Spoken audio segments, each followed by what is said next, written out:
Really striking. All right. Republican Congressman Mike Gallagher of Wisconsin condemned the president and his supporters before and after yesterday's riot at Capitol Hill. He joins us now. Congressman, good morning. Thank you so much for being with us. Morning. What was your experience like yesterday on the floor when all of this broke out? Well, it all spiraled out of control very quickly. I was in my office, and you started hearing flashbangs in the distance, which was presumably the Capitol Police trying to get the rioters to step back, and the rioters violently confronted them and somehow breached the security perimeter of the Capitol, and all of a sudden were running around Statuary Hall. The vice president was rushed off the floor of the House of Representatives by Secret Service, and these images started to emerge as the flashbangs continued of the House floor being barricaded, windows broken. I mean, the whole thing was absolute chaos. It was not something I thought I would ever see in the United States Capitol. So it was a very dark day. It was a very concerning day. I was very concerned for a lot of my colleagues, and I found myself barricaded in my own office with a couple of my staff members thinking about, how do we, if the worst comes to worst, how do we keep this office safe? How do I keep my staff safe? And it was just, it was a very, very dark day. Did you feel like your life was in danger at some point?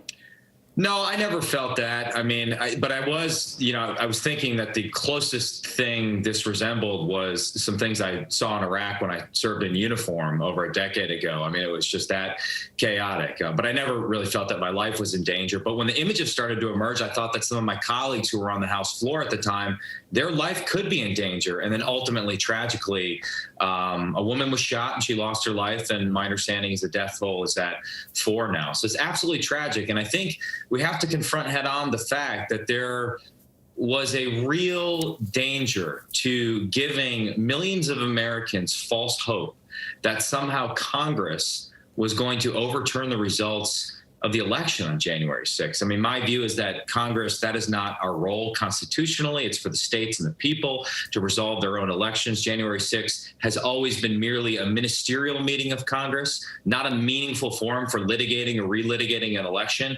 And I think what the objectors misunderstood is that somehow by just having a debate for 2 hours, the protesters were going to be satisfied. Well, clearly that was not the case, and we incited some very extreme passions, and that resulted in destruction and even death. Extreme passions indeed, Congressman Gallagher, and let's talk about that for a second, because considering what everybody had gone through that day and how traumatic and upsetting it was, several of your Republican colleagues still continue to voice their objections.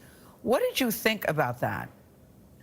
Well, I thought clearly, after what we watched happen for hours of utter destruction, that we would reconvene and the objectors would drop their objections. Yes, a lot of people. But they went right back to the debate. They went right back to the reckless suggestion that Congress had a role in overturning the election on January 6th. So I was quite frankly astounded at that. I was astounded that there wasn't a movement from the top down to prevent that from happening. I guess I was gratified that the number of senators who were going to object was reduced to a very small number, and perhaps we objected to a fewer number of states than we originally were. But I just don't understand how, after witnessing what we witnessed and knowing that this was not going to be, it's not going to change anything. Yeah. Exactly. It was a cynical gambit that they persisted with the objection.